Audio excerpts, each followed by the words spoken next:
자, 먼저 법치주의는 크게 형식적 법치주의와 실질적 법치주의로 구분할 수 있습니다. 평등하고 똑같죠? 평등도 형식적 평등과 실질적 평등으로 우리 구분했잖아요, 우리가. 그쵸? 자, 형식적 법치주의는 합법성만을 강조합니다. 합법성만을 강조한다. 자, 쓸게요. 합법성. 반면에 실질적 법치주의는 합법성 뿐만 아니라 그 법이 뭐까지도 가지고 있어야 되냐면 정당성까지도 가지고 있어야 된다. 이렇게 얘기합니다. 자, 그래서 형식적 법치주의를 추구하는 사람들은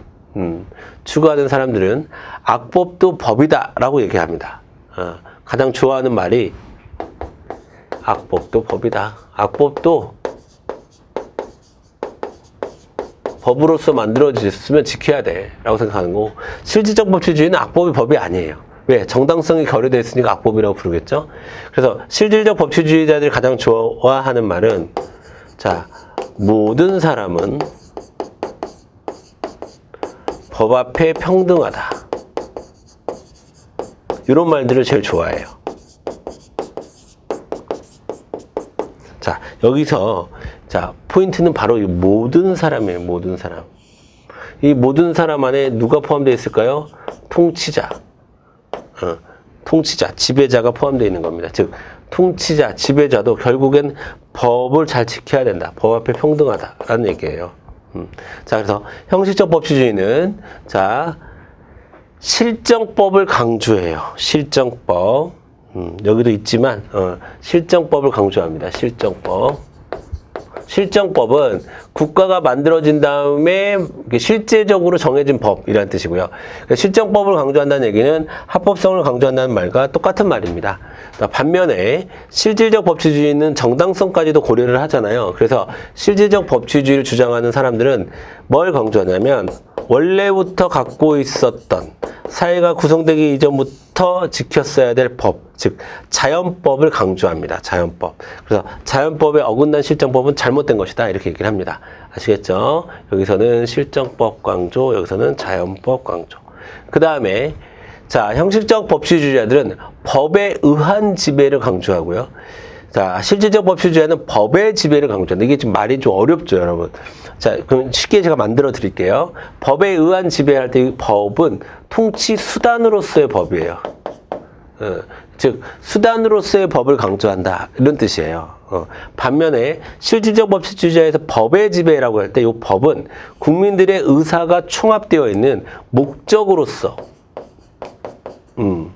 목적으로서의 법입니다. 아시겠죠? 그러니까 통치의 수단으로서의 법을 의미하는 것이 아니라 국민들의 의사의 총합이라고 하는 자, 목적으로서의 법을 의미한다. 이렇게 정리하시면 되겠고요. 자, 되겠습니다. 그런데 이 형식적 법치주의는 합법적 독재로 빠질 우려가 있다는 게 가장 큰 특징입니다. 그래서 히틀러의 수권법이나 박정희의 유신 헌법 이런 것들이 형식적 법치주의의 사례로서 많이 됩니다. 그래서 우리는 실질적 법치주의를 지키려고 많이 노력을 하는데요. 그 중에서도 제일 중요한 게 바로 위헌법률 심판제도라는 겁니다. 우리가 나중에 헌법 공부할 때 얼마 안 남았어요. 좀 이따가 이제 헌법 공부할 텐데 헌법 공부할 때 헌법재판소에서 대해서 얘기를 할 거거든요. 그 헌법재판소에서 하는 일 중에서 가장 중요한 일이 위헌법률 심판이에요.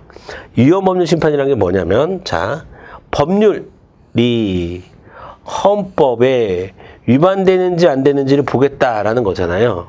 그렇죠? 그럼 법률이라고 하는 것은요. 누가 만든 거예요?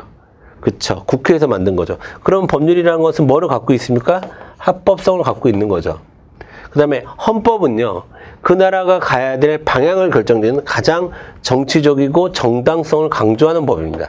즉 합법성을 갖춘 법률이 정당성을 추구하는 헌법에 위반될까요? 위반되지 않을까요?를 따지는 것이기 때문에 당연히 이 정당성과 합법성을 고루 중시하는 실질적 법치주의의 사례로서 시험에 가장 많이 나올 수밖에 없는 거죠. 뭐가요? 위헌법률 심판제도가요. 아시겠죠? 뭐 나머지도 여러분 이런 것들이 다 실질적 법치주의를 실현하기 위한 과정이다. 이렇게 이해하시면 되겠습니다. 되셨죠? 그래서 그러니까 시험은 형식적 법치주의, 실질적 법치주의 구분하는 게 이제 시험에 나올 거예요. 아시겠죠?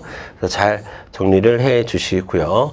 자, 그리고 이제 우리나라의 헌법에 대해서 기초적인 내용을 보도록 할 겁니다. 그래서 헌법은, 자, 여러분, 헌법은요, 크게 헌법 전문, 그 다음에 헌법 기본권 파트, 헌법의 통치구조 파트, 이렇게 세 가지로 구성이 되어 있어요. 헌법은. 자, 그 중에서 먼저 전문에서 이제 국가에 나가야 될 방향이나 원칙이나 뭐 이런 얘기들이 좀 이념적인 얘기고, 이념적이고, 정치적이고, 정당성을 강조하는 이야기들이 많이 나오는데, 거기에서부터 다음 시간에 이어서 헌법에서부터 좀 보도록 하겠습니다. 이 파트 시험에 많이 나오는 파트입니다. 그건 제가 기본적으로 책을 쓸 때, 책을 이제 정리할 때, 출제 빈도 위주로 정리를 했기 때문에 여러분, 기본적으로 많이 나와요. 근데 그 중에서도 더 나오는 것은 지금 더 강조드리고 있는 거고, 덜 나오는 것은 스킵하기도 하는 겁니다. 그러니까 여러분들이 이제 힘 조절을 잘 하시면서 이론 강의를 잘 따라오셨으면 좋겠습니다. 예, 여러분 수고하셨고요. 다음 시간에 우리나라의 헌법서부터 다시 같이 보도록 하겠습니다. 여러분 수고하셨습니다.